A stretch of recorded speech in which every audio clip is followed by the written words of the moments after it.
Estou feliz em retornar a São Luís, em retornar à Igreja Assembleia de Deus em São Luís. Estou feliz em rever o pastor Coutinho, o pastor presidente desta igreja, e o ministério aqui representado, composto pelos seus pastores e obreiros diversos, alguns certamente espalhados entre a multidão, mas me permitam mencionar pastor Joel, pastor Jackson e outros pastores aqui presentes que compõem o corpo ministerial da igreja nesta cidade. Alegria em rever o pastor Raifran Batista, Deus abençoe, hoje pastor lá na igreja em Santa Inês, e a satisfação que temos de celebrarmos 93 anos da igreja aqui em São Luís.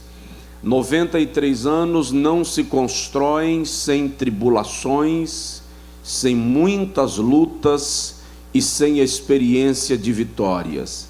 Então são muitas as razões pelas quais devemos agradecer a Deus.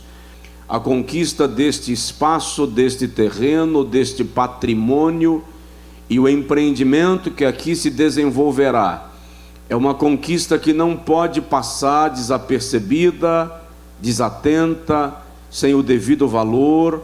E eu quero parabenizar a igreja nesta cidade, na pessoa do seu pastor presidente, pastor Coutinho, por tamanho passo de fé, tamanha disposição e enfrentar todas as dificuldades, mas uma aquisição linda, linda, linda, para a glória do nome do Senhor Jesus Cristo.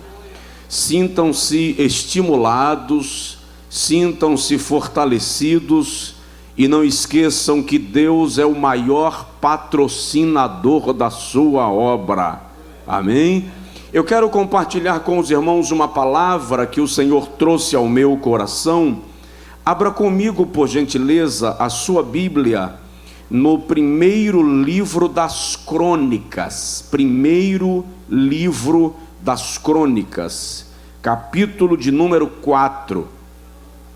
Deixa eu fazer uma pergunta, eu estou falando para crentes assembleanos, pelo menos em sua maioria absoluta.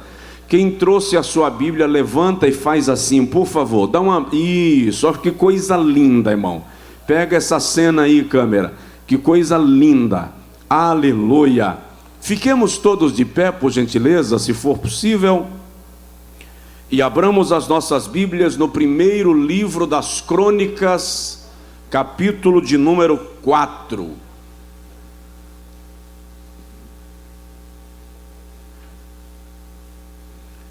Primeiro livro das Crônicas, capítulo de número 4. Todos encontraram, podem dizer amém? Eu estou querendo ouvir um amém mais alegre.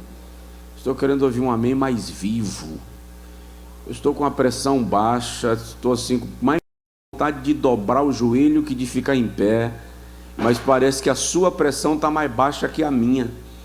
Então, alegra seu coração, solta sua alma, nós estamos diante de Deus.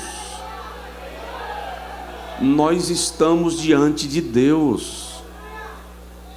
Nós estamos numa festa de aniversário, tá?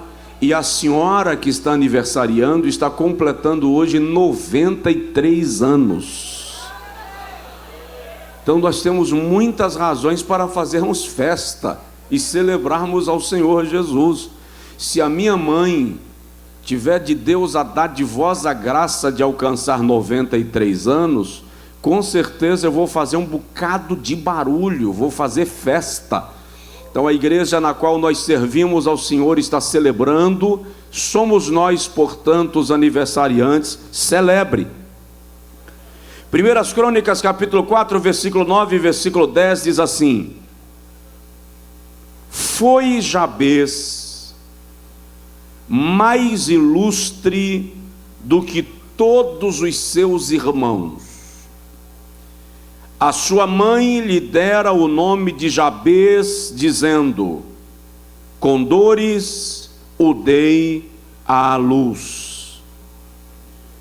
Jabez clamou ao Deus de Israel, dizendo: que o Senhor me abençoe muitíssimo e amplies o meu território. Seja sobre mim a tua mão, para que a minha alma não seja afligida pelo mal. E Deus lhe concedeu tudo o que lhe pedira. Quantos podem dizer amém? Podem sentar, queridos, em nome do Senhor. Irmãos, eu gostaria de nesta noite falar sobre uma oração pode mudar a sua vida. O tema escolhido para permear, para conduzir as reflexões nesta festividade dos 93 anos da igreja aqui em São Luís é 93 anos sob o impacto do poder em oração. 93 anos sob o impacto do poder em oração. Esta igreja certamente, diante das lutas que ela já passou ao longo dos 93 anos, de ganhos e perdas, de perseguições e reconhecimentos, certamente alguns foram apedrejados no início da história desta igreja, pastores perseguidos, irmãos criticados e censurados. A vitória alcançada já às margens do centenário não se daria sem perseverança, sem convicção da direção divina, sem oração, que é o maior segredo da vitória da igreja.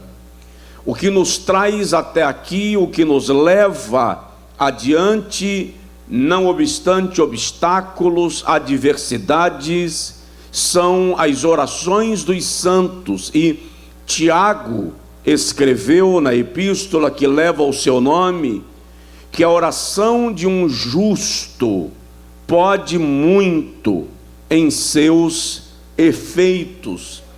Eu gosto desta expressão de Tiago, porque Tiago não diz que a oração de um perfeito pode muito em seus efeitos, pois se fosse a oração de um perfeito, nenhum de nós teríamos as nossas orações respondidas, visto que não somos perfeitos, mas estamos em processo de aperfeiçoamento e de transformação pelo poder regenerador do Espírito Santo.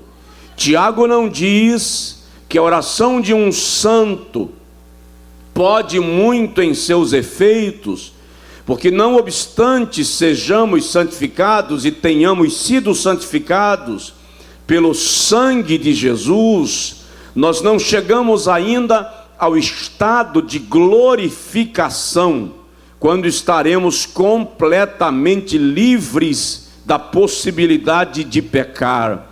Mas Tiago diz a oração de um justo. Quem é um justo na linguagem neotestamentária?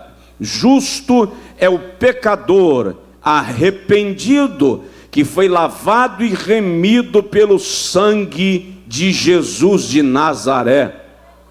E aí Tiago diz que a oração deste justo pode muito em seus efeitos, e isto é dadivoso. O texto que nós lemos, queridos, não faz parte dos textos mais queridos da Bíblia Sagrada. Ninguém se flagra lendo genealogia bíblica.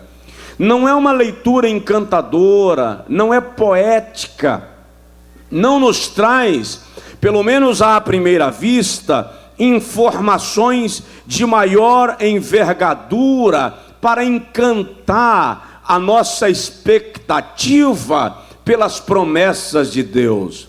Uma mulher não lê genealogia nem quando está grávida, para achar o nome de um filho.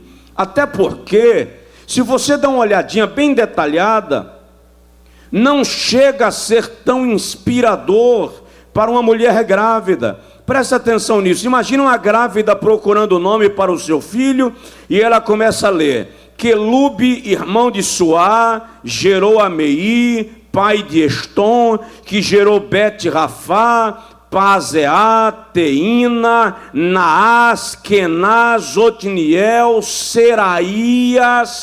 Ela desiste da gravidez antes de terminar a leitura da lista de nomes. Na verdade, são centenas e centenas de nomes que, repito, numa leitura comum, devocional, não chega a gerar paixão pelo relato. Quando Esdras, segundo estudiosos, teria sido Esdras quem escreveu esse livro, quando Esdras escreveu as genealogias, ele estava organizando o povo de Israel enquanto nação, colocando cada tribo no seu lugar, cada família no seu tempo e na sua missão.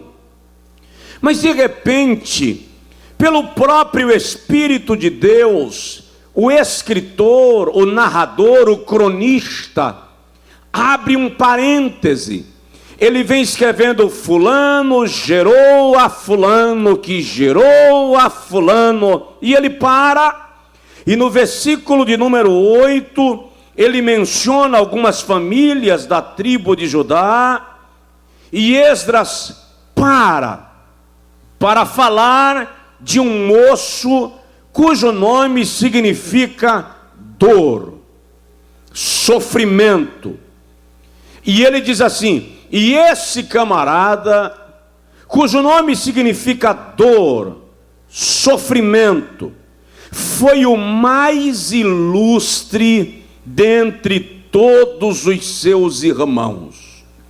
O que leva Esdras, ou o escritor das crônicas, a parar a sua sequência na narrativa para destacar e mencionar que este foi o mais ilustre da sua casa?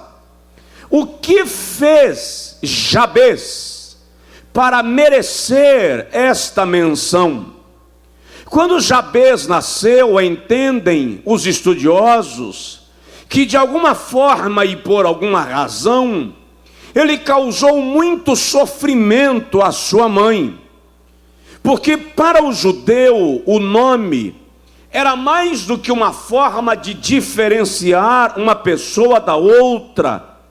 O nome era mais do que uma forma de chamar a atenção de alguém. O nome era a síntese da história de vida de alguém. Revelava algo importante do seu passado ou do seu futuro. O nome poderia ser profético, mas tinha uma marca especial. Diferente de nós brasileiros, que colocamos um nome nos nossos filhos porque está na moda, porque é o nome do ator principal da novela das 8, do filme que está em evidência. Os judeus, não. O nome tinha a ver com a natureza, com a personalidade, com a história. Jabez é o causador de dores, o causador de sofrimento. Imagine você na padaria, domingo pela manhã, para comprar pão, e alguém diz: bom dia, seu Jabez. Bom dia, senhor causador de sofrimento, provocador de dores.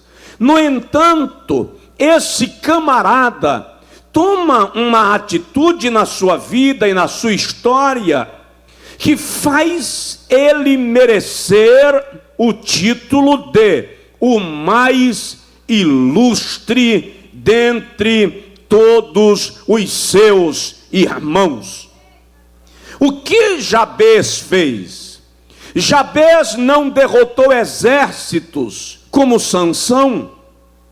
Jabez não conquistou terras como Davi. Jabez não dissertou sabedoria como Salomão. Jabez não fez milagres como Elias ou Eliseu. O que fez Jabez para ser mencionado assim? Fez apenas uma oração. Ele apenas orou, e uma oração lhe tornou o mais ilustre. Esta igreja conquistou nobreza, espaço, reconhecimento, porque alguém orou, porque alguém ora. Qual terá sido a oração do primeiro pregador do Evangelho em São Luís? Qual terá sido a oração do irmão ou irmã que ganhou a primeira alma para Jesus dessa cidade e que dirigiu o primeiro culto debaixo de uma árvore, numa casa, num barraco, vizinho a uma ponte? O que ele pediu a Deus? O que nos tornou, o que nos colocou na posição que estamos? Uma oração. Normalmente nós, e me perdoem por favor, normalmente nós pentecostais não valorizamos orações curtas. Mas o poder da oração não está na extensão dela, mas na sinceridade com a qual ela é feita. Pessoas podem ficar horas orando e não alcançarem os resultados, porque Deus não mede a beleza das nossas palavras, mas a sinceridade com a qual nos dirigimos a Ele. Não, por favor, eu não estou dizendo para você não orar horas, ore dias, ore semanas. Se uma oração pode mudar a tua vida, um dia de oração pode mudar a tua cidade. Uma semana de oração pode mudar o nosso estado. Um mês pode mudar o nosso país. Ore. Ore. John Wesley disse que a oração é o oxigênio da alma. O segredo é orar. Eu tenho 3 referenciais de oração na minha vida. Um deles já descansa no Senhor, a minha avó paterna. A minha avó paterna era índia. A paciência veio voando, sentou no ombro dela e disse: aqui é minha casa. Ela era capaz de ver o mundo desabar e depois ainda pegar a flanela para tirar a poeira do que sobrou. Mas a minha avó orava em média 8, 9 horas por dia. Quando a minha avó veio a falecer, aos 73 anos de idade, viúva, vítima de um infarto, a viúva a vizinha que a encontrou morta, disse para nós que quando a viu desfalecida, ela estava de joelhos, morreu orando. E eu era menino e lembro que eu perguntei: mas vó, por que a senhora ora tanto? E ela me disse: meu filho, oração nunca é muito, ninguém consegue orar muito. Um outro referencial de oração que eu tenho é a minha mãe. A minha mãe ora porque gosta. Ela é uma baixinha de 1,52 m, branca, dos olhos verdes. Levei a minha mãe ao médico outro dia, e quando o médico mediu a minha mãe, disse: a senhora tem 1,52 m, eu brinquei e disse: não houve, mãe, ele está lhe diminuindo no tamanho, a senhora é maior. Mas na verdade, queridos, é impossível você entrar na casa da minha mãe, e eu estou dizendo que é impossível você chegar lá e dizer qualquer coisa antes de fazer uma oração, e ela não vai te deixar sair sem mais uma oração. E se demorar muito, se a visita for longa, ela vai te chamar para entrar no quarto e ajoelhar e orar um pouquinho. Ela tem paixão pela oração, ora pelo prazer de orar. E eu tenho um terceiro referencial, um amigo, ele é cego. Nós oramos juntos há pelo menos 25 anos, pelo menos uma vez por semana, ele vem na minha casa para orarmos juntos. E eu lembro de um episódio que esse amigo meu vivenciou há uns 5, 6 anos atrás. Ele é pastor de uma igreja, está agora inaugurando um grande templo na cidade onde ele pastoreia. E a igreja que ele pastoreia sofreu uma ação judicial. Alguém pediu o fechamento da igreja.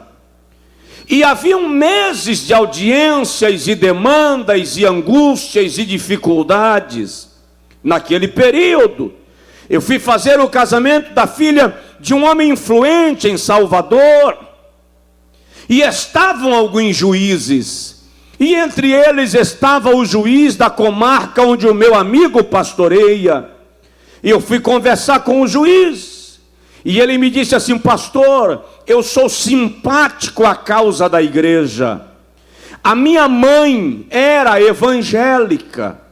A minha mulher frequenta uma igreja evangélica. Então eu gosto do evangelho. Eu sou simpático à causa do pastor. Mas eu já olhei o processo. Já li e já reli. E eu sinto muito, mas a igreja vai perder a causa. Não vai ter jeito. Querido, se o juiz diz isso, o juiz que está com o processo na mão, e quem vai ditar a sentença, então está resolvido, não tem mais o que discutir. Eu não disse isso a Jailton para ele não ficar angustiado. A última audiência seria numa quarta-feira. Na terça, ele chegou na minha casa por volta das 4 da tarde. Foi na minha casa, ele anda, sobe, desce, já sabe onde ficam os móveis, e se mudar uma cadeira de lugar, tem que avisar para ele não se bater. Então ele foi direto para o meu gabinete e ajoelhou, e eu ajoelhei com ele. Por volta das 6, eu disse para ele: vou levantar porque eu tenho culto, era uma terça-feira. E ele disse: eu não vou para a igreja, vou ficar orando. Fui para a igreja. Quando eu cheguei por volta das 10 da noite, ele ajoelhou mais ou menos umas 4h30. Quando eu cheguei por volta das 10 da noite, ele estava de joelhos ainda. E eu disse para ele: vamos fazer um lanche, e eu venho orar contigo. Ele disse: não, eu não quero interromper a oração para não perder tempo. Lanchei e ajoelhei com ele. Orei até por volta de 2 da manhã. O sono me chegou. E eu disse: Jailton, eu não aguento mais. Cheguei de viagem. Ele disse: tá, pode ir, que eu ainda estou começando a oração. E eu fui dormir. Lá para as 3h30, eu acordei. Saí do meu quarto para ir no quarto do meu filho. Quando eu abri a porta do quarto, eu ouvi um barulho na sala. e eu pensei, não é possível. E eu fui de ponta de pé. Quando eu cheguei no gabinete, ele continuava de joelhos.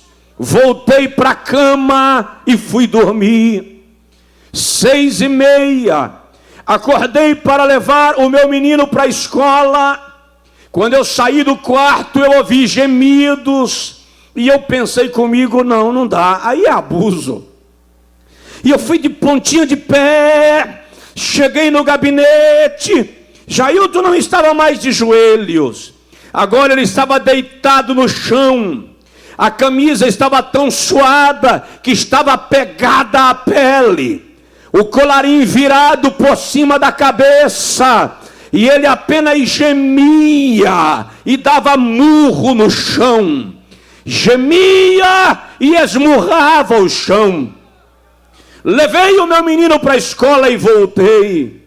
Quando eu cheguei, tive vergonha de orar com ele. Ele passou a noite de joelhos. Que condição eu tenho de ajoelhar com esse camarada?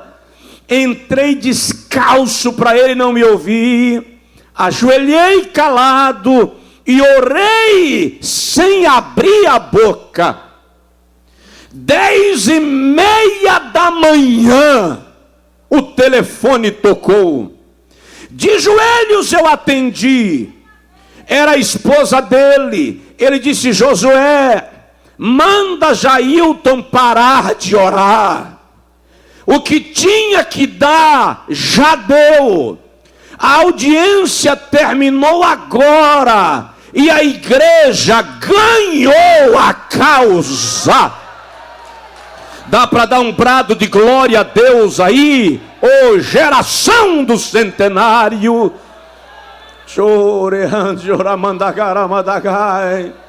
Deus ouve a oração do seu povo. O Senhor Deus não ignora joelhos que se dobram para buscá-lo. O que tornou Jabes o mais ilustre não foram grandes vitórias em grandes batalhas. O que tornou Jabes mais ilustre foi uma oração. E agora vejamos a oração que Jabes fez. O que Jabes pediu. Eu não vou me estender muito, pode ter certeza. Amanhã tenho mais. Então, não tenho necessidade de querer esgotar, porque a Bíblia é inesgotável. Mas vamos observar um pouquinho da oração de Jabes. E quem sabe tenha sido algo parecido à oração dos primeiros irmãos aqui de São Luís. Esta deve ser a nossa oração. Jabes diz assim: que o Senhor me abençoe muitíssimo. Esta é a primeira fase da oração. Jabes sabia que para ele dar certo, ele precisava da bênção de Deus. Jabes sabia que para o ministério dele dar certo, ele precisava da bênção. Para os seus negócios darem certo, ele precisava da bênção. Eu acho engraçado que os crentes fatalistas da geração da prosperidade ora assim: Deus me honra na presença dos meus inimigos. Deus mata os meus inimigos. Quebra as pernas dos meus caluniadores. Esta não é a oração de quem vai se tornar ilustre. A oração do ilustre não precisa da morte de alguém para se satisfazer, para se sentir realizado. O ilustre diz: que o Senhor me abençoe. E é mais ou menos assim. E eu não quero ser abençoado de qualquer maneira e em qualquer medida. Eu quero ser abençoado muitíssimo. Eu quero bênção grande. Eu quero bênção em abundância. A Bíblia diz, lá em Provérbios, capítulo 10, versículo 22, que Deus é quem dá a bênção que enriquece e não acrescenta dores. Esta igreja, pastoreada por um homem normal, ladeado por homens normais, os departamentos cuidados por homens e mulheres normais, não alcançaria 93 anos, não conseguiria comprar uma área desta envergadura, não celebraria a festa dentro desta área, se não fosse a bênção de Deus liberada sobre nós. E tem alguns que ficam olhando de longe, dizendo assim, não vai conseguir, você vai ver, vamos passar vergonha.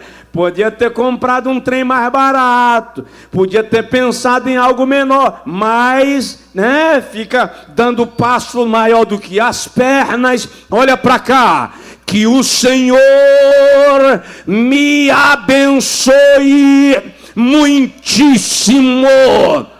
Quem crê na bênção não tem medo de voar, porque sabe que Jeová é o dono dos céus e é quem manda o vento. Levanta assim a tua mão comigo, por favor, e diga comigo que o Senhor, vai com gosto, que o Senhor me abençoe muitíssimo. Vira para o teu vizinho e fala, faz essa oração, que o Senhor te abençoe muitíssimo, que o Senhor te abençoe muitíssimo. Sabe do que eu lembro agora? Números capítulo 23, quando Balaque paga um cachê a Balaão e diz assim, vem cá e profetiza e roga praga para esse povo, amaldiçoa um povo que ocupa a minha planície e que toma conta do vale. Eu quero que eles sejam exterminados. 7 vezes Balaão abre a boca para amaldiçoar, e a palavra que vem é bênção. Aí Balaque chega e diz assim, ô Balaão, eu te paguei para amaldiçoar e não para abençoar. Balaão olha para Balaque e diz assim, estou tentando, mas não consigo. Toda hora que eu abro a boca para rogar praga sobre eles, vem bênção. Quer saber de uma coisa? Como posso eu amaldiçoar aquele a quem Deus já abençoou?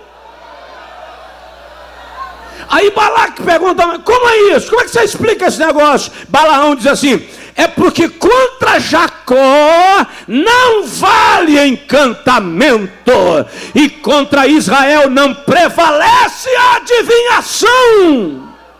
Aleluia! Nenhuma arma forjada contra ti prosperará, e toda língua que se levantar contra ti em juízo, tu a condenarás. Esta é a minha herança que de mim procede para os meus servos, diz o Senhor. Que o Senhor me abençoe muitíssimo. É a primeira parte da oração de Jabez. O que fez de Jabez ilustre? Jabez não chegou na empresa pedindo cliente. Jabez não chegou na fazenda pedindo para chover na fazenda dele e ter seca na fazenda do vizinho. Não, Jabez esqueceu do resto e disse, me abençoa.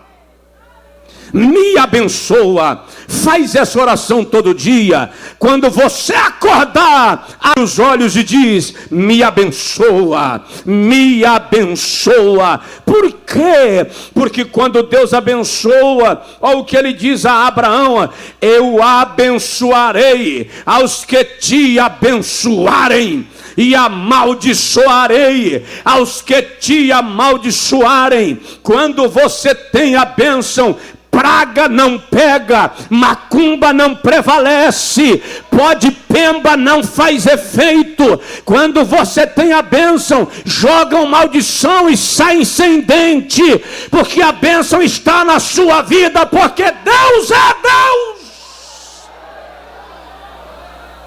Eu lembro agora de quando Sara convenceu Abraão e disse assim: Abraão, Deus te prometeu um filho, mas você sabe que eu já tenho 70 anos. Eu não te dei filho nem quando eu era jovem, quanto mais agora. Vamos fazer um negócio, Deus prometeu um filho a você, não a mim. Então o código de Hammurabi te dá direito, vai lá, deita com Agar, gera um filho e vai ficar tudo bem. Foi Sara quem organizou o negócio, queridos. O código de Hammurabi permitia.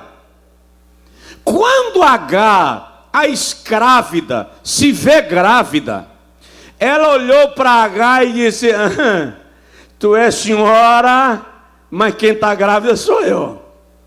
E aí a Bíblia diz que Agar desprezou a sua senhora, e desprezar ali é esnobar, humilhar, chacotear.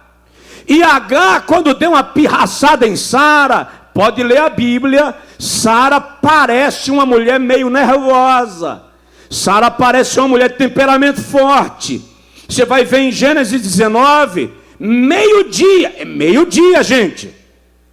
Meio-dia não em São Luís, meio-dia no deserto, temperatura de 50 graus, 60. Abraão, em vez de estar dentro da tenda, estava na porta sentado debaixo do sol quente.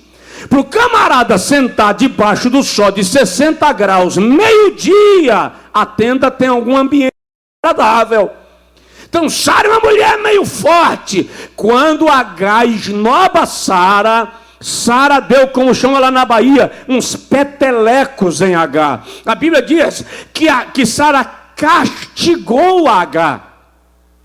E Agar olha e diz assim: tá, pode bater, mas eu tenho a gravidez. E a Bíblia diz que Agar foi embora, fugiu da sua senhora. Só que quando chegou no deserto, faltou água e faltou pão. E é interessante que 2 vezes Agar vive a mesma experiência, só que em uma ela foge, na outra Abraão manda. Presta atenção, na viagem que Abraão mandou, quando faltou pão e quando faltou água, o anjo veio e providenciou. Mas quando ela fugiu, o anjo não providenciou nada. Diz para ela: volta e te humilha debaixo da mão da tua senhora, porque você tem a gravidez, mas quem tem a promessa é ela. Você está grávida, mas a aliança é através dela. Ou seja, não se importe se alguém saiu na sua frente, não se importe se alguém ganhou a vaga que você queria, não se importe se alguém entulhou teu poço. Não adianta ter poço e não ter promessa, não adianta ter gravidez e não ter promessa. O segredo está na promessa de Deus, e o que Deus prometeu Ele faz. Provoca o vizinho assim, bem de leve, e fala com ele: você tem a bênção. Você tem a bênção. Então que o Senhor me abençoe muitíssimo. Já paro. Segundo, olha o que Jabez pede a Deus. Não sei se esta foi a oração do fundador da igreja em São Luís. Quem sabe a oração de pastores que cuidaram desta igreja ao longo de anos. Quem sabe a oração do seu pastor, que dela cuida com desvelo pastoral na atualidade. Amplia as minhas fronteiras, aumenta o meu território,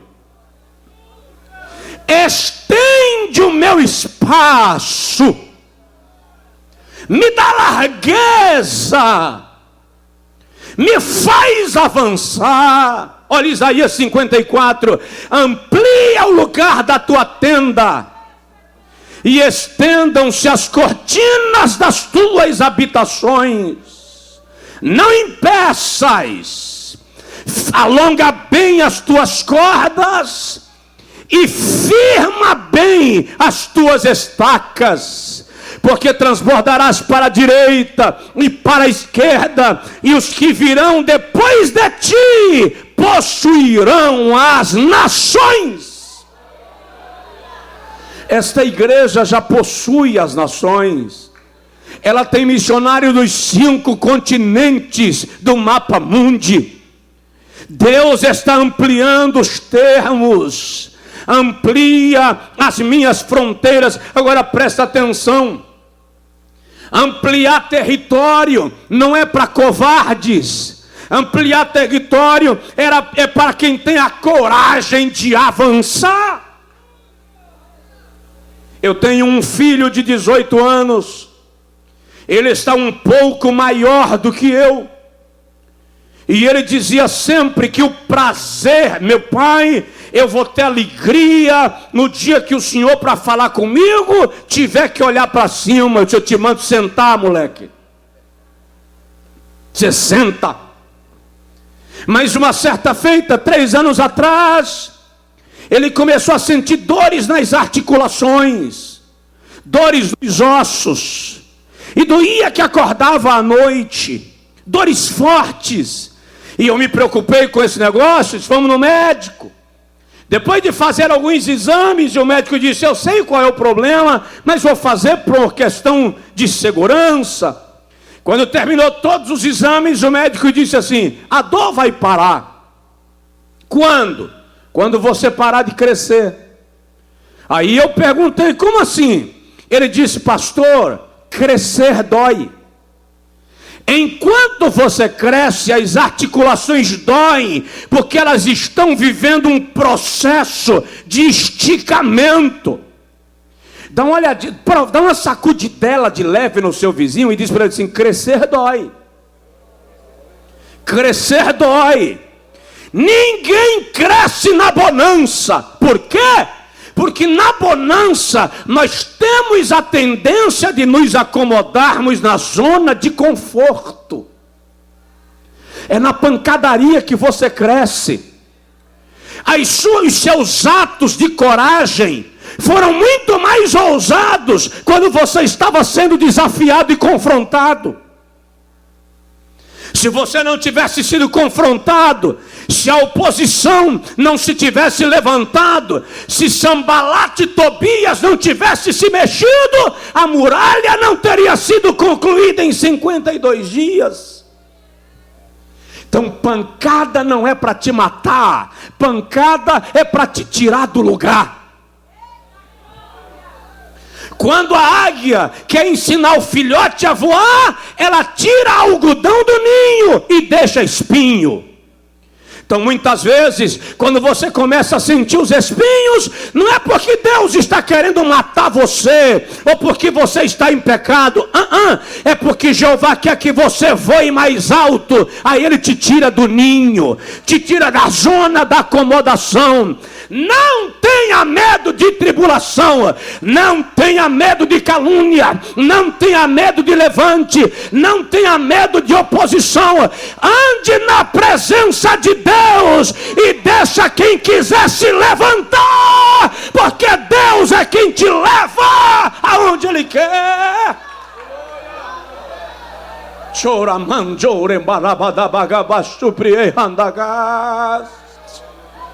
Apenas avance.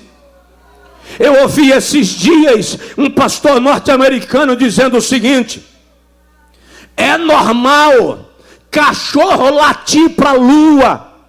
Em noite de lua cheia, quem mora na roça sabe que cachorro late a noite inteira. O que não é normal é a lua responder o cachorro. Ei, presta atenção. Você é lua, pode brilhar, acenda a noite inteira. Deixa o cachorro latir e não se preocupe em responder, porque é a luz do sol da justiça que te faz brilhar a noite inteira. Pode aplaudir ao Senhor. Pode dar um brado de glória a Deus. Recebe essa palavra profética. Amplia o meu território. Amplia o meu território. Vamos encerrar em nome de Jesus. Terceiro e quarto, e eu concluo em 5 minutinhos. Aí Jabez diz assim: esteja sobre mim a tua mão. É a terceira parte da oração. Não retira a tua mão de sobre mim.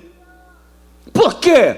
Porque se a tua mão estiver sobre mim, quem vier me bater vai acertar na tua mão e não na minha cabeça. Porque se a tua mão estiver sobre mim, quem vier para me estraçalhar vai esbarrar na tua mão e não no meu corpo. Porque a tua mão me livra. Ana, quando ela canta um cântico de vitória, em 1 Samuel 2,9, ela diz assim: o Senhor guarda os pés dos seus santos, para que não escorreguem em caminhos tortuosos. Ou seja, você vai caminhando e Jeová viu que lá na frente tem um laço, com a sua poderosa mão ele te pega e muda teu caminho, muda teu roteiro, muda tua trajetória. Não deixa um negócio dar certo para te poupar no futuro. Esteja sobre mim a tua mão.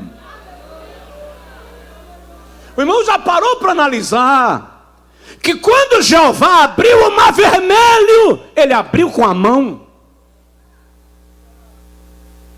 Salmo de número 136, a Bíblia diz que o Senhor tirou a Israel do Egito com mão forte e com braço estendido. Aí quando você chega em Isaías capítulo 11, o profeta diz que o Senhor segura o vento no punho da sua mão. E diz assim: e quando ele abre a mão, o vento sopra e os mares se abrem para a passagem do seu povo, como no dia em que Israel saiu do Egito. Quando você está debaixo da mão de Deus, pode avançar, mas tem um obstáculo na frente. Pode andar porque a mão de Deus está apontando, mas tem barricada, vai lá, porque na hora certa ele vai abrir a mão, o vento vai soprar, os inimigos vão ser desbaratados e nem verão quando você passou. Fica de pé, por favor, quem puder, por gentileza.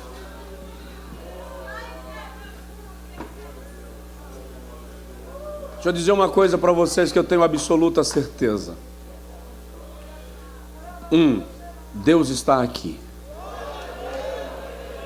2, Deus falou com alguém no meio dessa multidão e falou forte.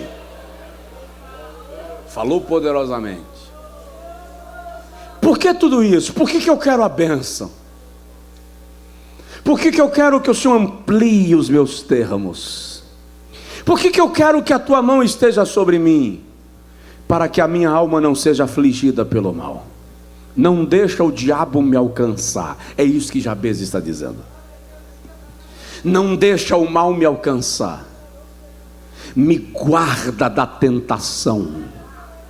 Aquele que habita no esconderijo do Altíssimo, à sombra do Onipotente descansará.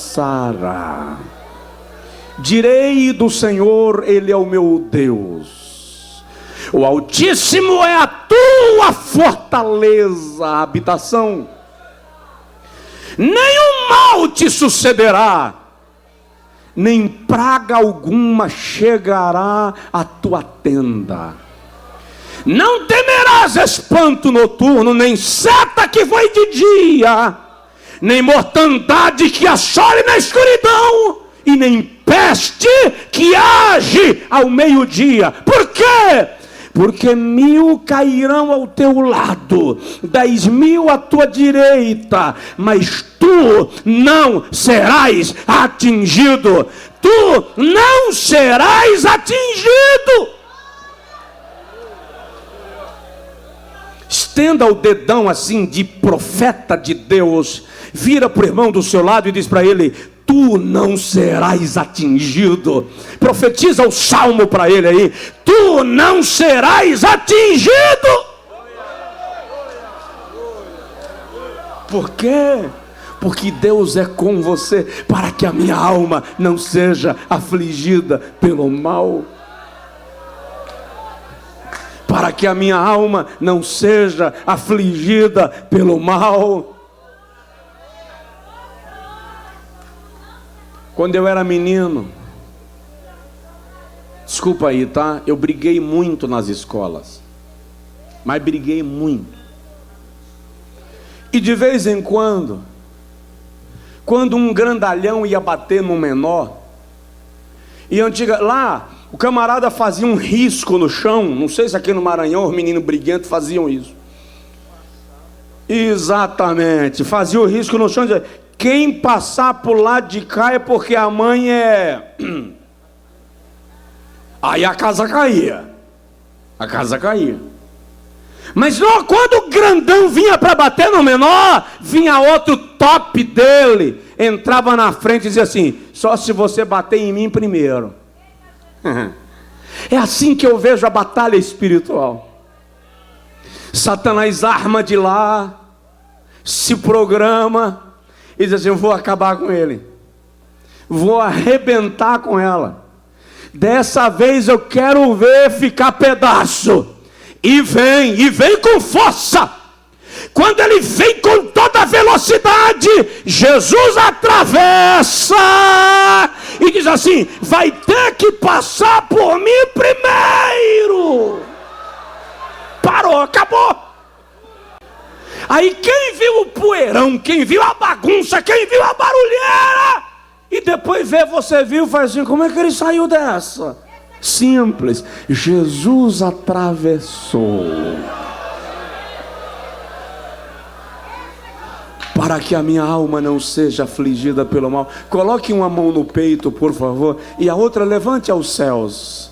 E vamos fazer esta oração juntos. Diga comigo, Senhor, que o Senhor me abençoe muitíssimo.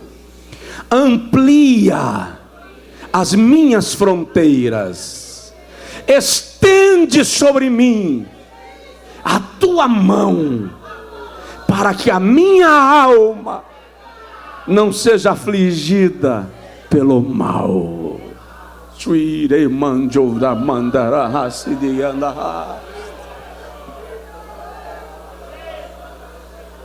Laços estão sendo quebrados nesta noite. Deus está dando livramento à tua casa esta noite. Deus está dando livramento a teu filho, a tua filha esta noite.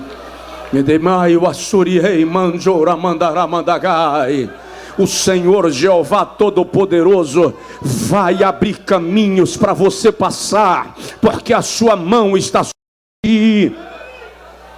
Inimigos vão ficar confusos e confundidos, perplexos e baratinados com o que Deus vai fazer só para te dar livramento. Aleluia.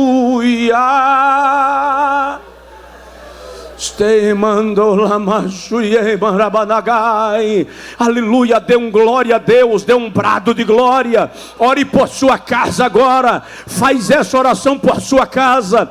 Faz essa oração pela igreja onde você serve a Deus. Recebe a bênção. Deus está ampliando os termos e multiplicando espaço, porque é tempo novo na vida de quem espera nele. Agora, se não for pedir demais, eu já vou devolver o microfone ao pastor. Se não for pedir muito, estende a sua mão em direção ao irmão do seu lado, pega na mão dele se for o caso, ou coloca a mão no ombro. Se você não o conhece, apenas estenda a mão, porque você não o conhece, não sabe se ele vai se sentir à vontade. E agora ore por ele, interceda por esse irmão, deixa Deus lhe usar nessa oração. Faça a oração do Espírito agora. O Espírito Santo vai guiar as tuas palavras, e vai haver um contagiar da plenitude de Deus desse lugar. O fogo do Espírito Santo vai queimar corações hoje à noite.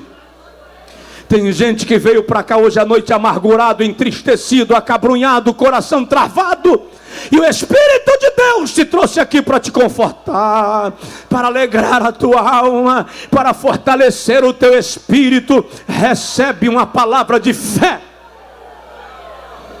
Oh, aleluia, aleluia, aleluia. Espírito de Deus, libera agora a tua plenitude neste lugar e sopra aqui.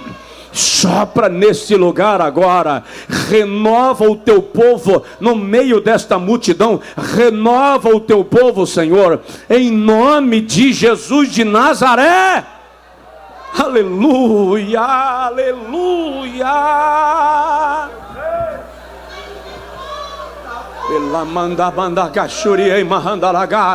Se tiver no meio dessa multidão alguém que está afastado da igreja, venha aqui à frente se reconciliar com Jesus hoje à noite. Venha, acena com a mão onde você estiver e venha andando. Alguém vai te acompanhar, alguém vai te encontrar. Se tiver alguém que ainda não fez a sua decisão de fé, entregando a sua vida ao Senhor, dá um sinal onde você estiver e vem. Eu quero orar contigo agora. Deus é bom e cuida de nós. Que o Senhor me abençoe muitíssimo e amplie o meu território. Estenda a tua mão sobre mim, para que a minha alma não seja afligida pelo mal. Olha a última frase do versículo: e Deus lhe concedeu tudo o que lhe havia pedido. Profetiza para o irmão do lado e fala com ele: Deus vai responder a oração. Deus vai responder. Deus vai responder. Deus vai abrir portas de onde o Senhor nem imagina. De onde o Senhor nem imagina. Vai chegar gente para trazer ofertas para essa construção que o senhor nem sabe quem é.